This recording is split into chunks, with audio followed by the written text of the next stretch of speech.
श्रीराम. आपल्या सर्वांच्या हृदयस्थ वसणाऱ्या आत्मारामास साष्टांग प्रणिपात करून गोस्वामी तुलसीदास रचित श्री रामचरितमानस या ग्रंथातील जो पंचम सोपान सुंदरकांड याचा आपण चिंतन करत आहोत. सज्जनहो, हे आपलाच कथा चिंतन क्रमांक 949. आपण गेल्या चिंतन प्रवाहामध्ये बिभीषण आणि प्रभू रामचंद्रांच्या संवादातून कुशलता या शब्दाचा अर्थ समजून घेत होतो. प्रभू रामचंद्रांनी बिभीषणाला कहूलंकेस कुशल परिवारा अशा पद्धतीने परिवाराची कुशलता बिभीषणाच्या समवेत विचारली. लौकिक अर्थाने जरी हा प्रश्न असला तरी खरी कुशलता काय आहे याचा बोध बिभीषण आपल्याला या उत्तरांमधून सांगू लागतो. प्रारब्धवश जीवनामध्ये मिळालेली अनुकूलता, विश्राम हेच जर कुशलतेचे मापदंड झाले आणि त्या सर्वांमध्ये जर भगवंताचं विस्मरण असेल तर सगळ्यात मोठी अशांतता ही तीच होय. आणि त्यामुळे बिभीषण प्रभू रामचंद्रांना म्हणतो की तब लगी कुशल न जीव कहूं सपने हूं मन विश्राम, जब लगी भजत न राम कहूं शोक धाम तजी काम. जोपर्यंत अंतःकरणामध्ये हे षड्विकार आहेत तोपर्यंत प्रभू रामचंद्रांचं प्रागट्य नाही, आणि जोपर्यंत प्रभू रामचंद्रांचं प्रागट्य नाही तोपर्यंत मनाला विश्राम नाही. ही त्याची कुशलता त्याला कधीच प्राप्त होणार नाही. सज्जनो, आपण नित्य व्यवहारामध्ये देखील अशा पद्धतीची लोक बघतो की जी कदाचित आर्थिकदृष्ट्या अत्यंत सक्षम आहेत, परंतु कदाचित जी झोप एखाद्या चंद्रमौळी झोपडीमध्ये दिवसभर कष्ट केल्यानंतर एखाद्या व्यक्तीला मिळत असेल तशी शांत झोप कदाचित हा पैसा त्या व्यक्तीला मिळवून देऊ शकत नाही. मनाला ही परम शांतता, ही परम असलेली कुशलतेची अवस्था ही केवळ भगवंताच्या अधिष्ठानाने येते. आणि त्यामुळे श्री महाराज म्हणायचे की ही शांतता राजवाड्यांमध्ये नाही, परंतु तू एखाद्या झोपडीमध्ये देखील नांदत असेल याची आपल्याला खात्री देता येत नाही. कुशलतेचं एकच मोजमाप आहे भगवंताचं अधिष्ठान. असा हा आपण कालच्या कथा विभागामध्ये बिभीषणाच्या या संवादातून अर्थबोध घेतला. आपण आधीच या सर्व चौपायांचं गायन केलं असल्यामुळं आपण आज या थेट कथाप्रवाहाच्या चिंतनामध्ये उतरूयात. बिभीषणाने ममता तरुण तमी अंधियारी, राग द्वेष उलुक सुखकारी. घुबडाची उपमा दिलेली आहे मनुष्याच्या रागाला आणि द्वेषाला.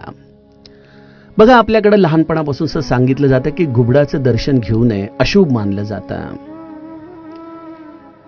आपण आपल्याच अंतःकरणामधल्या या राग आणि द्वेषरूपी घुबडांना मात्र किती प्रेमपूर्वक जतन करत असतो.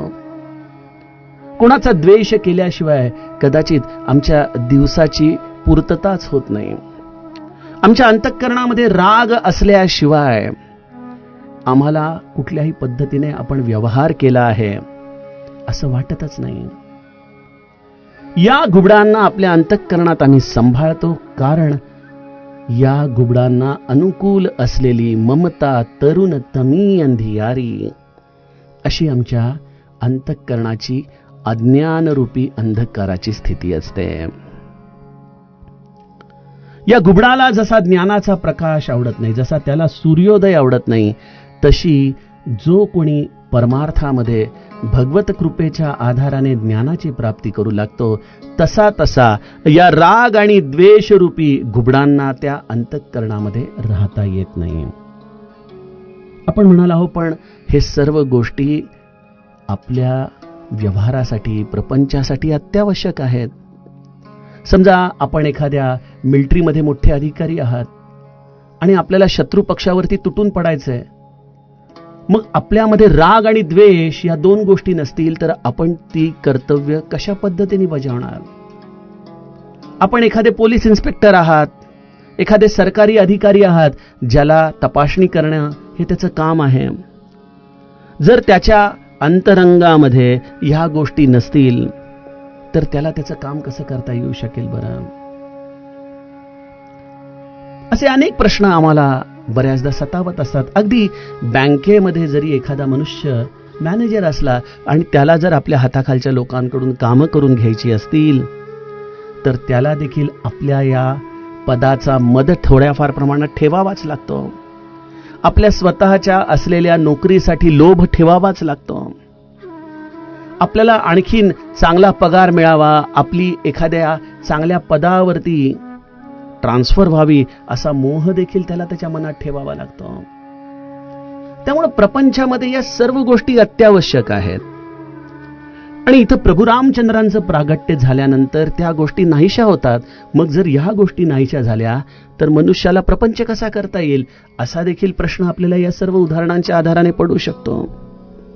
बऱ्याचदा आम्ही समाजामध्ये ही अशी मंडळी बघतो की अरे ते परमार्थ वगैरे सगळं म्हातारपणी करायचं, ज्या वेळेला आता दुसरं काम उरत नाही, आत्ता तुम्ही संसारामध्ये आहात तेव्हा या सगळ्या रसांनी परिपूर्ण असा संसार करा. ते राम राम आपण नंतर बघूयात.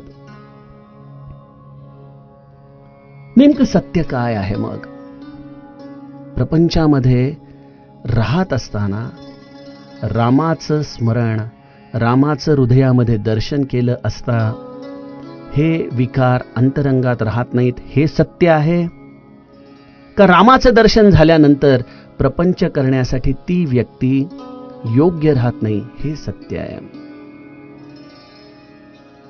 आपण तुकाराम महाराजांसारख्या संतांची देखील उदाहरणं पाहतो की जे भगवंताच्या भजनामध्ये इतके मग्न झालेत आणि त्यांचे हे सर्व विकार, तुका म्हणे देहे भरिला विठ्ठल, काम क्रोध केले घर रीते, तुकाराम महाराज स्वतः अभंगामध्ये सांगतात. आणि अशा तुकाराम महाराजांची समाजाने अनेक पद्धतीने परीक्षा घेतली, अवहेलना केली. अगदी गाढवावरून धिंड काढण्यापर्यंत या देहूमध्ये या समाजाने त्यांना त्रास दिला. हे जेव्हा आपण सर्व उदाहरणं समोर पाहतो तेव्हा आपल्याला देखील असं वाटू शकेल की अरे भगवंताच्या भजनामध्ये हे विकार खरंच पळून जातात, परंतु हे विकार पळून गेले आणि जर तुकाराम महाराजांसारखी आमची अवस्था झाली तर ते आम्हाला सहन करता येण्यासारखं आहे का? तसा प्रपंच करणं अपेक्षित आहे का? तसा व्यवहार करणं अपेक्षित आहे का? मला वाटतं आमच्या अंतःकरणात असे अनेक संभ्रमाचे जाळं या चौपाईच्या जेवढं आपण सूक्ष्म चिंतनामध्ये उतरू तेवढं विणलं जातं. त्याचं उत्तर काय आहे? रामाच्या दर्शनामध्ये विकार राहतात का जातात?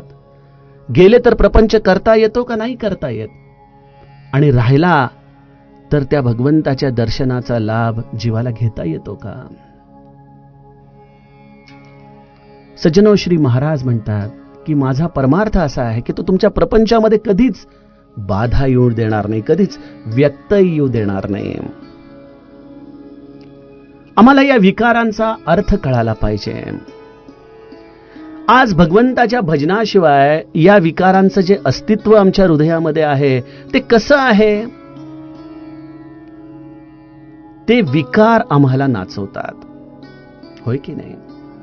राग आला, अगदी अंगाचा तिळपापड होतो, अंग कंपायमान होऊ लागतं.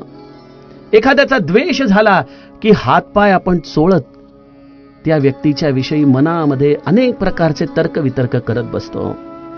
एखाद्या गोष्टीचा लोभ झाला की इंद्रिय तात्काळपणे त्या कृतीसाठी वाट पाहू लागतात. मोह मत्सर देखील आमच्या देहाला हा अशाच पद्धतीने अखंड जाळत असतो. म्हणजे या सगळ्यातून निष्कर्ष असा आहे की आज विकार हे माझ्या देहावरती स्वामित्व ठेवतात. हे विकार ठरवतात मी कसं वागायचं. मग भगवंताचं दर्शन झाल्यानंतर काय होतं? या भगवंताचं रूप आपल्या अंतःकरणात प्रगट झाल्यानंतर काय होतं? मी नेहमी याला उदाहरण देतो की जशी एखादी गृहिणी, एखादी माता भगिनी, एखादी सुगरण ज्या पद्धतीने आपल्या घरात तिखटा मिठाचा डब्बा ठेवते बघा, त्या डब्यामध्ये वेगवेगळी पाळी असतात. हळद आहे, तिखट आहे, मसाला आहे, अजूनही हिंग, अजूनही जे जे काही लागतं त्या सर्व गोष्टी त्या तिखटा मिठाच्या डब्यात आपण भरून ठेवलेल्या असतात. योग्य सुगरण काय करते की त्या डब्याला उघडून त्यामध्ये प्रत्येक गोष्टीचा योग्य तो वापर जे ती व्यंजन बनवत आहे त्यामध्ये ती करते. त्यामध्ये कुठलीही गोष्ट जर कमी जास्त झाली तर ते व्यंजन आलेल्या यजमानांना किंवा लोकांना विशेष रुचत नाही. त्यामुळं त्याचं योग्य प्रमाणात संतुलन ठेवणं जेणेकरून ते रसमान होईल आणि ती तिच्या स्वतःच्या इच्छेने ती अतिशय सुंदर पाककृती तयार करू शकेल.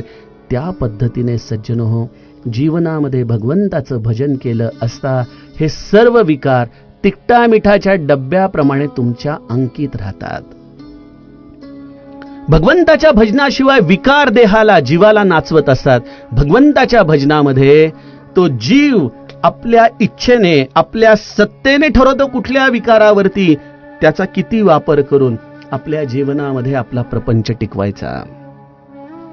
उदाहरणार्थ, ज्या पटाईत मावशीचं आणि गोंदवल्यातल्या एका बाईचं भांडण नदीवरती झालं होतं, ते भांडण सोडवण्याचा तिढा श्री महाराजांच्या समोर आला आणि नेमकी दुपारच्या भोजनाची वेळ झाली होती. भाऊसाहेब आणि महाराज भोजनाच्या दिशेने जाणार तेवढ्यात ती बाई पटाईत मावशी बरोबर भांडू लागली. पटाईत मावशीची बाजू बरोबर असल्यामुळं महाराज त्या बाईवरती असे भडकले की महाराजांची कानशील लालबुंद झाली. डोळे देखील महाराजांचे अगदी रक्तवर्ण दिसू लागले आणि या अशा आवाजाच्या मध्ये महाराजांचा आवाज टिपेला गेला होता. महाराजांची एक गंमत होती बरं का. आता ग्रामीण भाग होता त्यामुळे अर्थातच भाषा ही थोडीशी इरसाल शिव्यांनी युक्त. आणि मग महाराजांच्या भावकीमध्ये जर काही खटका उडाला आणि तर ती भावकी भांडायला लागली, शिव्या देऊ लागली, तर महाराज म्हणायचे, तुला शिव्या देऊन भांडायचं आहे का? काही हरकत नाही, पण एक अट आहे, एकदा दिलेली शिवी परत द्यायची नाही म्हणे. बस खेळा ऐसा प्रपंच मानावा, अशी ही अवस्था. समोरचा व्यक्ती अगदी डिक्शनरीमधून शिव्या शोधून सांगेल, परंतु महाराजांच्या समोर तो अनुत्तरित होऊन जायचा. थोड्या वेळाने त्याचा सगळा स्टॉक संपल्यामुळं तो आपला निमूटपणे त्या भांडणातून काढता पाय घ्यायचा. महाराज म्हणायचे, जे काही करावं ना ते अगदी जीव ओतून करावं. भांडण करायचे ना मग असं अगदी समरसून भांडण करावं. त्याप्रमाणे महाराज देखील त्या पटाईत मावशीशी भांडण करणाऱ्या बाईवरती अगदी टिपेचा आवाज करून बोलू लागले. चेहरा लालबुंद झाला, कानशील देखील लालबुंद झाली. भाऊसाहेब महाराजांच्या मागे उभे होते. भाऊसाहेब म्हणायला लागले, अरे ही बाई एवढी शुल्लक महाराजांसारख्या संताच्या तोंडी लागते, पण महाराजांनी देखील हिला कशाला एवढं रागवायचं. म्हणून भाऊसाहेब त्या भांडणाच्या मध्ये काहीतरी सामोपचार करावा म्हणून महाराजांना हळूच हात दावून म्हणतात की महाराज, मी या बाईची सगळी व्यवस्था करतो गाव पाटलाकडून, तुम्ही नका चिडू बरं एवढं. महाराज भाऊसाहेबांच्या पुढे उभे आहेत, त्या बाईशी भांडतायत. आणि जेव्हा भाऊसाहेब असं म्हणाले त्या क्षणी श्री महाराज जर दिशेने भाऊसाहेबांकडे फिरले आणि भाऊसाहेब बघतच राहिले, कारण की तो चेहरा जणू काही एखाद्या सुंदर समाधीमधून आलेल्या निरागसपणाचा होता. तिथं कुठल्याही प्रकारचा राग द्वेष काहीच नाही. आणि श्री महाराज हसून भाऊसाहेबांना काय म्हणाले, भाऊसाहेब अहो हा सगळा राग गळ्याच्या वरचा आहे बरं का, तुम्ही काही काळजी करू नका, मी येतोच, तुम्ही भोजनाची ताटं घ्यायला सुरुवात करा. आणि परत महाराज वळले आणि तिच्याशी पुन्हा समरसून भांडायला सुरुवात केली. काय गंमत आहे, काय चरित्र आहे, अगाध आहे सगळं. या उलट आमच्यासारख्या लोकांची अवस्था असते की भांडण झाल्यानंतर ते शरीराचा झालेला कंप, तो आतमध्ये झालेला एक प्रकारचा विचित्र असा संताप, आणि मग अनेकदा कित्येक वर्ष त्या व्यक्तीचं आठवण होताच त्या घटनेचं अंतःकरणात पुन्हा पुन्हा स्मरण, पुन्हा पुन्हा त्या व्यक्तीच्या विषयीचा द्वेष. अहो ज्या श्री महाराजांच्या डोक्यामध्ये दगड घालण्यासाठी तो चुलता झाडावरती टपून बसला आणि दगड टाकला देखील, महाराज झटदिशीने बाहेर गेले आणि म्हणाले, अरे ब्रह्महत्या झाली असती, असं काय करतोस. तो मनुष्य खजिलून आला, महाराजांचे पाय धरले. बर म्हणाले, चाऊ दे. महाराजांनी आपल्या शेजारी बसवून त्याला चांदीच्या ताटामध्ये जेवायला घातलं. असा जर आपल्यावरती कोणी दगड टाकला तर आपण त्याला खायला घालूत, परंतु शिव्यांची लाखोली खायला घालूत, त्याला पोलीस स्टेशनची हवा दाखवूत, त्याच्याशी भांडण करूत. आणि आयुष्यभर त्या व्यक्तीचं पुन्हा आपण तोंड पाहणार नाही. ही सामान्य जीवाची आणि संतांची अवस्थेमधला फरक आहे. संत हे त्यांच्या इच्छेनुसार विकारांना वापरतात, तर जीवांवरती विकारांचं राज्य चालतं. विकार जीवाला नाचवतात. हा या दोघांमधला मूलभूत फरक आहे. मग भगवंताचं भजन काय करतं? तुम्हाला ती संताच्या हृदयामधली स्वातंत्र्यता प्रदान करतं. आणि ती स्वातंत्र्यता असल्यामुळं मग तुम्ही तुमच्या कर्तव्यांमध्ये कुठंच मागं पडत नाही. बघा, लंका कांडामध्ये आपण आता जेव्हा काही दिवसांनी प्रवेश करू, त्याच्यामध्ये युद्ध सुरू होतं आणि कुंभकर्णाचा जेव्हा प्रवेश होतो, कुंभकर्ण सगळ्या वानर दळाला अगदी नेस्तनाबूत करायला लागतो. सगळे घाबरून इकडं तिकडं सैरभैर पळू लागतात, कारण की या कुंभकर्णाला सामोरं जाणार कोण? सुग्रीव प्रयत्न करतो त्याला काखेमध्ये धरून. कुंभकर्ण असा आपटतो की तो मूर्छितच होतो. हनुमंताला देखील कुंभकर्णाला आवरणं अवघड पडतं. मग अशा वेळेला लीडिंग फ्रॉम द फ्रंट याप्रमाणे प्रभू रामचंद्र कुंभकर्णाशी लढाई करण्यासाठी एकटे पुढे येतात. सगळ्या वानर दळाला म्हणतात की तुम्ही आता खूप दमले आहात, सगळेजण बाजूला व्हा, मी त्याच्याकडे बघतो. असं म्हणून प्रभू रामचंद्र आपल्या जटा घट्ट बांधतात, धनुष्य आपल्या बरोबर घेतात, भाते आपल्या कमरेला घट्ट बांधून त्यामध्ये बाण घेतात आणि त्यानंतर ते तुंबळ युद्ध तिथं होतं. प्रभू रामचंद्र कुंभकर्णाचा वध करतात आणि गोस्वामीजी तत्पश्चात प्रभू रामचंद्रांचं रूप, जे विलोभनीय रूप आहे, जे कुंभकर्णाचं हे धड जमिनीवरती पडल्यानंतर त्या रक्ताचे थेंब प्रभू रामचंद्रांवरती पडलेले आहेत. आकाशामधून स्वर्गातल्या देवता पुष्पांची वृष्टी करतायत आणि त्यामध्ये एक सुंदर चौपाईमधलं, त्या छंदामधलं चरण गोस्वामीजी लिहितात की प्रभू रामचंद्रांचे संतापामुळे डोळे असे थोडेसे हलके लाल झालेले आहेत. हा एक युद्ध ज्वर प्रभू रामचंद्रांनी स्वतःवरती धारण केलाय कुंभकर्णाशी लढण्यासाठी. प्रभू रामचंद्र आपल्या इच्छेने या सर्व विकारांना जसं पाहिजे त्या पद्धतीने अंगीकारतायत, त्या पद्धतीने इथं लीला नाट्य करतायत. आणि हे लक्ष्मणाला देखील माहिती आहे. म्हणून जेव्हा सुंदरकांडाच्या शेवटी हा समुद्र मार्ग देत नाही, त्यावेळेला लक्ष्मण देखील प्रभू रामचंद्रांना म्हणतो की कादर मन कहू एक आधारा, दैव दैव आलसी पुकारा. हे काय करताय प्रभू? अरे सोशिय सिंधू कीजिय रोसा.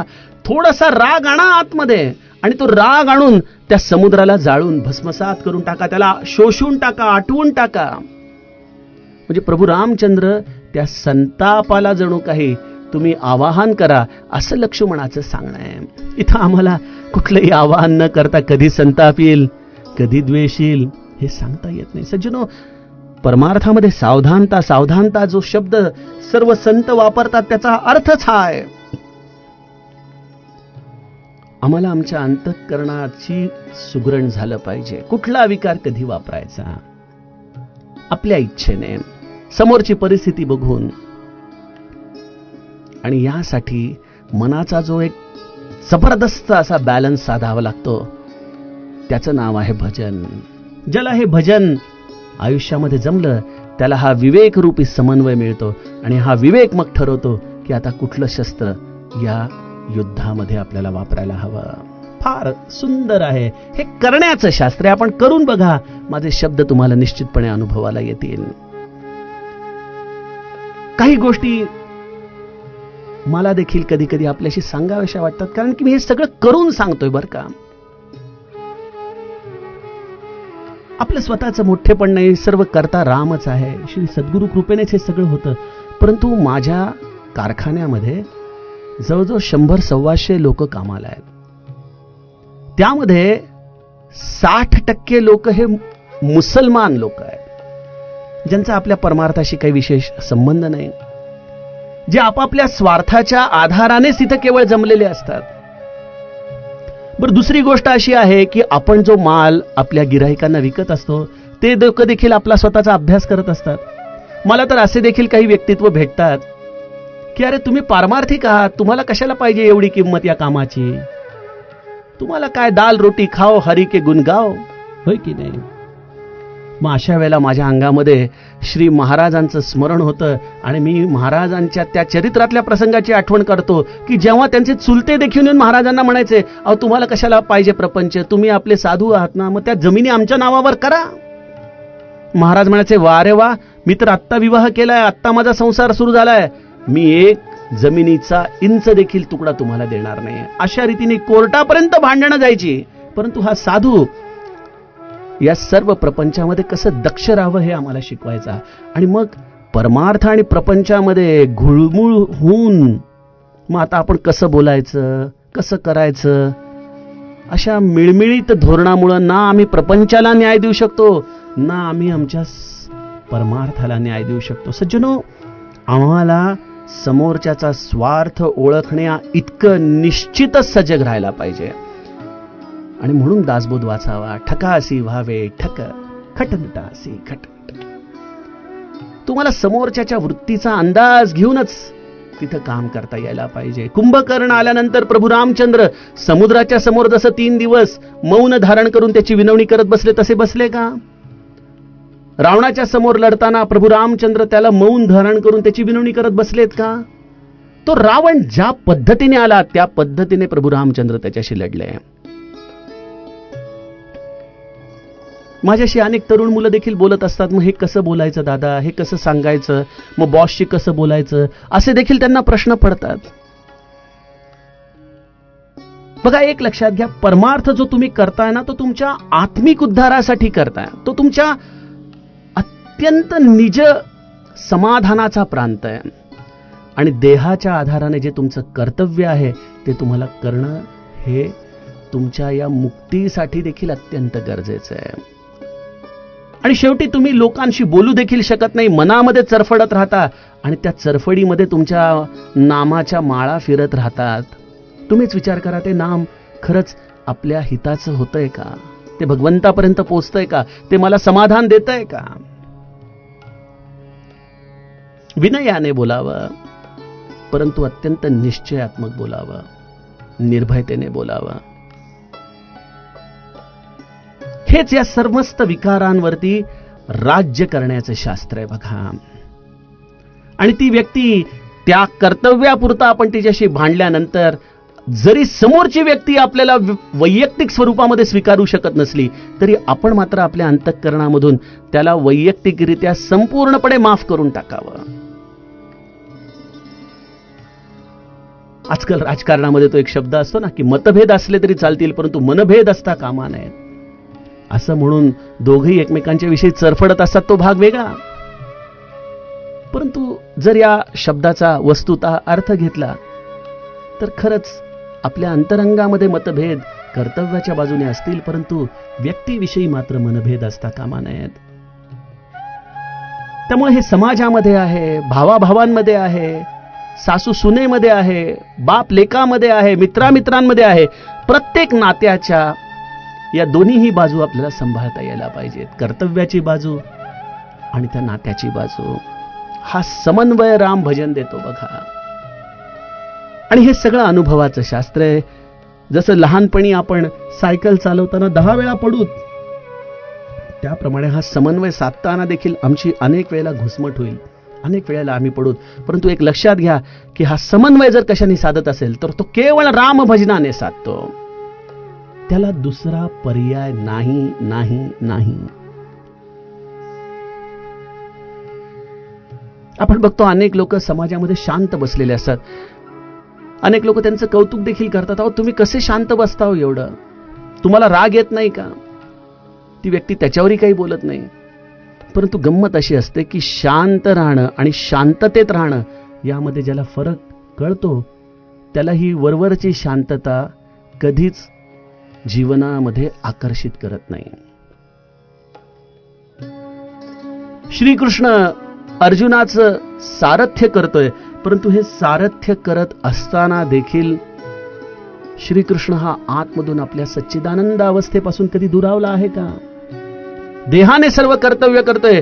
अगदी भीष्म पितामहांवरती शेवटी संतापून रथाचं चाक घेऊन धावणारा तो श्रीकृष्ण, परंतु त्याही अवस्थेमध्ये तो सच्चिदानंद असलेल्या या आपल्या स्थितीपासून ढळला आहे का? हाच आम्हाला शांत असणं आणि शांततेत असणं ह्याच्यातला फरक सांगून जाईल. अनेकदा लोक मूग गिळून बसतात. आपल्याला ही देहाची शांतता प्रभावित करते, परंतु ते शांततेत नसतात. आणि श्री महाराजांसारखे या पटाईत मावशीच्या बाजूने भांडणारे आपल्याला बाह्यांगाने अशांतेत दिसतील, परंतु अंतरंगामध्ये मात्र समुद्रासारखी अतिघुय्य अशी शांतता घेऊन ते जगत असतात. कसं सांगायचं हे सगळं? सांगायचा उद्देश असा होता की माझ्या कंपनीमध्ये देखील मला हा सर्व समन्वय साधावा लागतो. मग एखाद्याला शिक्षा द्या, एखाद्याचं कौतुक करा, एखाद्याच्या मनात काहीतरी प्रलोभन निर्माण करून त्याच्याकडून काम करून घ्या. या सर्व कृष्णनीती सांभाळाव्या लागतात. म्हणून मला माझ्या सद्गुरूंचा प्रचंड आधार वाटतो की ज्यांच्या हृदयामध्ये राम आहे आणि मस्तकावरती श्रीकृष्ण आहे.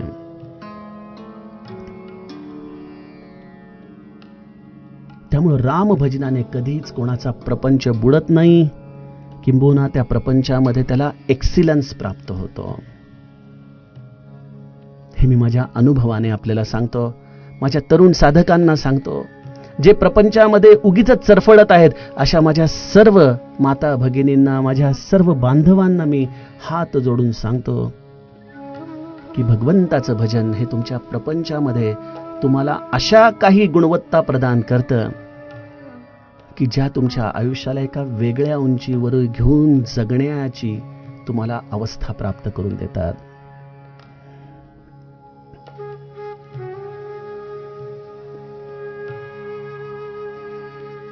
खरं तर माझ्या बोलायचं काय असतं, चौपाईनी सुरुवात करायची होती तिसऱ्या, परंतु न जाणे ते जेव्हा रेकॉर्डचं बटन दाबतो तेव्हा आतमध्ये कॅसेट दुसरीच लागून जाते. असो, विभीषण प्रभू रामचंद्रांना म्हणतो की अब मैं कुशल मिटे भय भारे, देखी राम पद कमल तुम्हारे, तुम कृपाल जा पर अनुकूला, ताहि न व्याप त्रिविध भवसूला. हे प्रभो, आपण मला कुशलता विचारली आणि आज मी परम कुशल आहे, कारण मी आपल्या चरणांचं दर्शन घेतलेलं आहे. स्वामी, तुम्ही ज्यावरती प्रसन्न होता, ज्यावरती तुम्ही अत्यंत अनुकूल होता, त्याला त्याच्या जीवनामध्ये कधीच त्रिविध ताप हे त्रास देऊ शकत नाही. समर्थांचा मनोबोधातला एक श्लोक डोळ्यासमोर येतो, अहो ज्या नरा राम विश्वास नाही, तया पामरा बाधिजे सर्व काहे. ज्याचा रामचरणी विश्वास नाही त्यालाच त्याच्या जीवनामध्ये या त्रितापांचं दुःख सहन करावं लागतं. कुठले त्रिताप? आध्यात्मिक, आधिदैविक, आधिभौतिक. आध्यात्मिक ताप याचा अर्थ जे शरीराच्या आतून प्रगटतात. उदाहरणार्थ एखाद्याला कॅन्सर होणं, एखाद्याला आणखीन असे काही विकार होणं की जे शरीराच्या आतमध्येच तयार झालेले आहेत. अशा या आध्यात्मिक तापांमुळं जीव हा कित्येकदा मेटाकुटीला येतो. महाराजांच्याकडे देखील ज्या स्वयंपाक करणाऱ्या काशीबाई होत्या, त्यांना असाच अंगामध्ये खूप ताप भरला. दुपारी प्रसाद घ्यायला जाताना महाराजांना नेहमीप्रमाणे नमस्कार करण्यासाठी त्यांनी आपलं मस्तक श्री महाराजांच्या चरणी टेकवलं. महाराज म्हणाले, माय तुझ्या अंगात तर खूप ताप आहे ग. काशीबाई महाराजांच्याकडे पाहून डोळ्यात पाणी आणून म्हणते, होय महाराज, सहन होत नाही हो म्हणे आता मला. बर बर म्हणाले, राम काहीतरी सोय करेल ना तुझी, काळजी करू नकोस. असं म्हणून सर्वांनी प्रसाद घेतला. महाराज सगळ्यात शेवटी या सर्व माता भगिनींच्या बरोबर भोजनाला बसायचे. भोजन होऊन महाराज हात धुवून आपल्या खोलीमध्ये गेले, अंगावरती कांबळं घेतलं आणि आपल्या खाटेवरती पडले. इकडे जेवण झाल्यानंतर काशीबाईचा ताप उतरून गेला. तिला अचानक खूप छान वाटू लागलं. परंतु तिच्या तेवढ्यात कानावरती समाचार आला की श्री महाराजांच्या अंगामध्ये ताप भरलाय. तेव्हा तिच्या लक्षात आलं की आपण श्री महाराजांना सांगितलं मला ताप सहन होत नाही. महाराजांनी आपला ताप त्यांच्याकडे घेतला. तशीच गेली, म्हणाली, महाराज अहो मी केला असताना ताप माझ्या अंगावरती घेऊन, तुम्ही का घेतले माझ्यासाठी एवढे कष्ट? महाराज फक्त हसून म्हणाले की माझ्या माणसाचे कष्ट मला पाहवत नाहीत. तुमची जबाबदारी शेवटी तो रामच घेणार ना. सज्जनो, जीवनातल्या आध्यात्मिक तापाला संत आपल्यावरती घेतो, आपला रामराया आपल्यावरती घेतो. बिभीषणावरती जेव्हा रावणाने शक्ती फेकून मारली शेवटी लंका कांडात, तेव्हा त्या शक्तीला बिभीषण सहन करू शकणार नाही, म्हणून प्रभू रामचंद्र बिभीषणाच्या येऊन समोर उभे राहिले आणि रावणाची शक्ती छातीला लागताच प्रत्यक्ष रामराया देखील मूर्छित होऊन खाली पडलेले आहेत. आणि हे पाहून बिभीषणाचा संताप अनिवार्य होतो आणि तो त्या लाथेचा बदला रावणाला तेव्हा रणसंग्रामामध्ये देतो. प्रभू रामचंद्र आपल्या या जीवांचे आध्यात्मिक ताप सहन करतात, आधी भौतिक ताप सहन करतात, त्यांच्यावरती होणारे आघात प्रभू रामचंद्र सहन करतात. किती उदाहरण आहेत चरित्रामध्ये. श्री महाराज त्या व्यक्तींना त्या संकटांपासून वाचवायचे. एक उदाहरण डोळ्यासमोर येतं की जेव्हा या चाफेकर बंधूंनी त्या रँडचा खून केला आणि जेव्हा ती योजना होत होती त्यावेळेला श्री महाराजांनी गणपतराव दामलेंना तार करून ताबडतोब गोंदवल्याला तुम्ही निघून या असं सांगितलं. गणपतराव दामले महाराजांच्या आज्ञेचं तंतोतंत पालन करणारे तसेच गोंदवल्याला निघून गेले. इकडं रँडचा खून झाला आणि ती शस्त्र कुठं लपवायची असा चाफेकर बंधूंच्या मनात विचार सुरू झाला. आणि तेव्हा आपले जवळचे दामले आहेत त्यांच्या विहिरीमध्ये जाऊन आपण हे टाकावं असा विचार करून ते तिथे गेले. परंतु गणपतराव घरी नसल्यामुळं, तिथल्या वहिनींना हे सगळं सांगणं उचित न वाटल्यामुळं चाफेकर बंधू पुढे निघून गेले आणि ज्यांच्याकडे त्यांनी शस्त्र ठेवली त्यांना देखील इंग्रजांच्या शिक्षेला सामोरं जावं लागलं. चाफेकर बंधूंचं कार्य मोठंच होतं. त्यांनी त्या अन्यायाला अत्यंत योग्य असं उत्तर दिलं, परंतु केवळ शस्त्र लपवून ठेवल्यामुळं अशा जन्मठेप किंवा मोठ्या शिक्षेला सामोरं जाण्यापेक्षा श्री महाराजांनी गणपतराव दामलेंना आपल्याजवळ बोलवून घेतलं. गणपतराव दामले तिथे गेल्यानंतर म्हणतात, का बोलवलं महाराज? काही नाही म्हणे, सहज आठवण आली असं म्हणून 2-4 दिवस ठेवून घेतलं आणि परत पाठवून दिलं. आपल्या शरणागताचे आधी भौतिक ताप देखील जो आपल्यावरती घेतो तो खरा रामराया असतो. म्हणून माझे ब्रह्मानंद म्हणून गेले की गुरु राम माझे रामची केवळ. अशा या चौपाईचा खरं तर आज समारोप करायचा होता, परंतु आता वेळेअभावी त्यातील पुढील चरणांचं चिंतन आपण उद्याच्या कथाप्रवाहामध्ये करूयात. जानकी जीवन स्मरण जय जय राम.